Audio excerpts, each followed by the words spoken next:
Have you ever wondered why we get so stuck in our political views and why it's so hard to see things from the other side?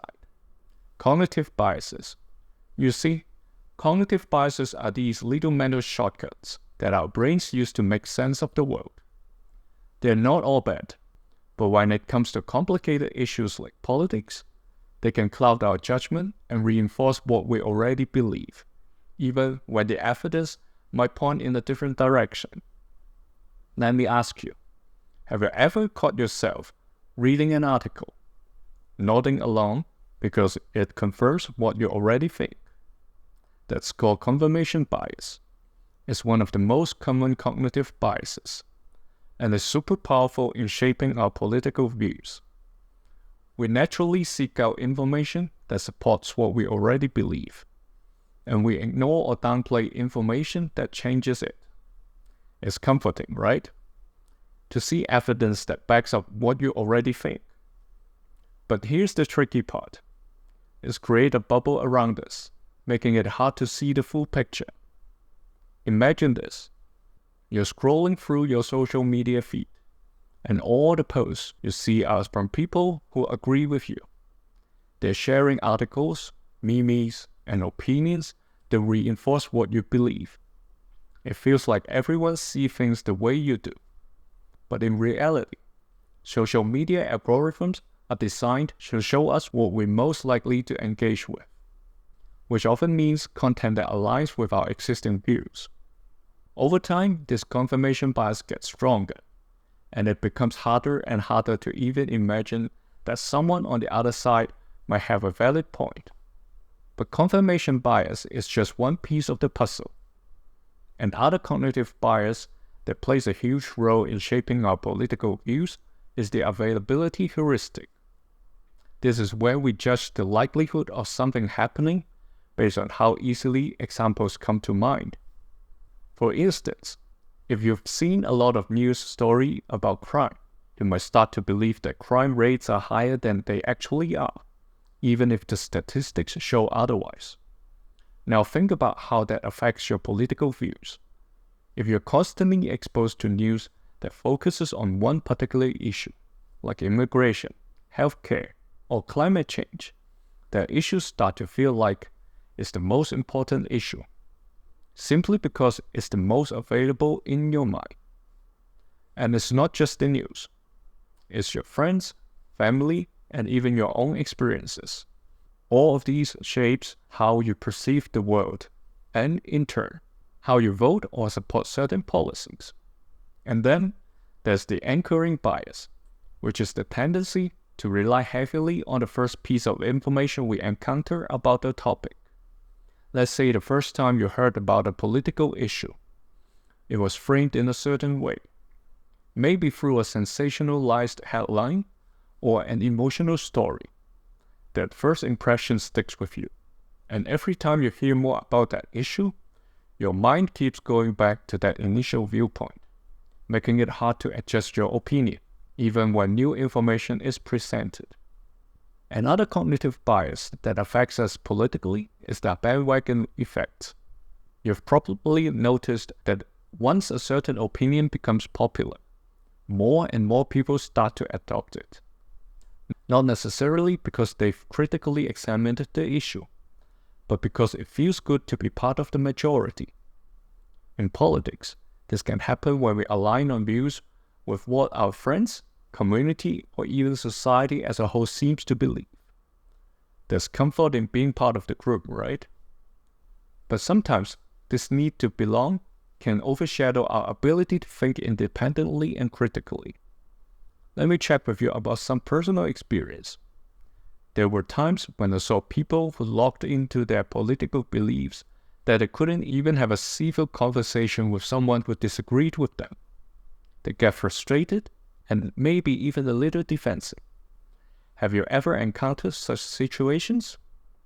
But the truth is, once we start to recognize our own cognitive biases, it became easier to have those conversations. We may start to realize that maybe the person we're talking to isn't wrong. They just have a different set of experiences and information that shaped their view. And that brings me to another bias, the false consensus effect.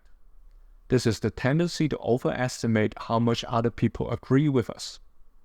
We assume that because our friends and the people we surround ourselves with share our views, the majority must feel the same. But when we step outside of our bubble, we quickly realize that the world is full of diverse perspectives. And that's okay. In fact, it's what makes democracy so powerful. There's also something called the halo effect, where we let our overall impression of a person influence our opinions on their individual actions or beliefs. If you like a politician or public figure for one reason, maybe you admire their charisma or values, you might be more likely to agree with their stance on all issues, even if you haven't examined each issue critically. It's like we give them a pass on everything just because we like them as a whole. This can be dangerous because it prevents us from seeing the nuances in political discourse. Another sneaky bias is in-group bias. We have a natural tendency to favor people who are in the same group as us, whether that's based on political party, nationality, or even shared experiences. We're more likely to trust, support, and agree with people who belong to our in-group, and to view the other side as the enemy or outsiders. This bias makes it really hard to bridge divides, because it creates an us versus them mentality. And when that happens, we stop looking for common ground. So how do we overcome these biases? How do we open ourselves up to new ideas without feeling like we're betraying our values? One of the best ways I've found is to practice active listening. When you are in a conversation with someone who disagrees with you, instead of focusing on how you're going to respond or why they are wrong, try to really listen. Ask questions like, what makes you feel that way? Or can you tell me more about your experiences that led you to this belief? You might be surprised at how much you learn, even if you don't end up agreeing with them. Another powerful tool is to expose yourself to diverse perspectives. Read articles from sources that you wouldn't normally follow. Watch documentaries that present the other side of an issue. This doesn't mean you have to change your mind, but it gives you a fuller picture and helps you understand the complexity of these issues. Very few things in politics are black and white, agree? And then there's self-reflection. Ask yourself, why do I believe what I believe? Is it because I have thoroughly examined the facts? Or is it because it's what I have always known, or what my community believes? It's uncomfortable to question our deeply held beliefs, but it's also one of the most liberating things we can do. One exercise that's helped me is called the steelman approach. Instead of creating a strawman argument to tear down the opposing view, try to make the strongest possible argument for the other side. What are their best points? Why might someone reasonably hold that view? This doesn't mean you have to agree with them, but it helps build empathy and makes your own position stronger. At the end of the day, our political views are deeply personal. They're shaped by our values, our experiences, and yes, our cognitive biases. But if we can recognize those biases, we can become more open-minded, more compassionate, and more willing to engage in meaningful dialogue with people who see the world differently. And I think that's something we could all benefit from, no matter where we stand politically.